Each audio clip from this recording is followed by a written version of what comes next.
দেশের স্বার্থে একটা উপকার করেন। সাধারণ মানুষ হিসাবে দেশের স্বার্থে একটা উপকার করেন। যে জায়গা থেকে তেল কিনছেন, আমি কয়েকটা ভিডিও দেখলাম, কয়েকটা জায়গাতে 300 টাকা করে তেল বিক্রি করতেছে পার লিটার। কিছু কিছু জায়গায় 200-250 টাকা সেল করতেছে। সো এই যে জায়গাতে আপনি দেখবেন যে যারা এইভাবে বিক্রি করতেছে, মূলত ওরাই হচ্ছে বাইপাস করে তেলগুলো নিয়ে যাচ্ছে পাম্প থেকে। পাম্পে 4,000 সাড়ে 4,000 লিটার তেল সাথে সাথে নাই হয়ে যাচ্ছে, কারণ তারা নিয়ে যাচ্ছে কিনা। তেলের রেটটা সরকার বাড়ায়নি, তার ফলে এই কাহিনীটা ঘটতেছে। সো আমাদের জন্য বানায়নি, তার মানে আমাদের একটা কাজ আছে। সে কাজটা হচ্ছে কি, যেখানে দেখতেছেন যে কে হচ্ছে বেশি দামে তেল অফার করছে বা খোলা বাজারে বিক্রি করছে, ওইখানে গিয়ে শুধু 16121 নাম্বারে শুধু ফোন দিবেন। 16121 নাম্বারে ফোন দিবেন, এটা হচ্ছে ভোক্তা অধিকারের নাম্বার। ওখানে ফোন দিয়ে শুধু আপনি লোকেশনটা দিয়ে দিবেন।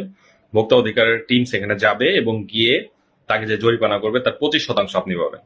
100 টাকা জরিমানা করলে 25 টাকা এই হারে আপনি পাবেন, 25% হারে। তো সেই ক্ষেত্রে আপনি তো পাবেনই, আপনি দেশের জন্য একটা কাজ করে গেলেন, এবং তারা ভয় পাবে মানুষকে, যে মানুষ যে কোনো সময় আমাকে ধরাই দিতে পারে। তো এই রোলটা প্লে করতে হবে, এই কাজটা একটু করে দেখেন।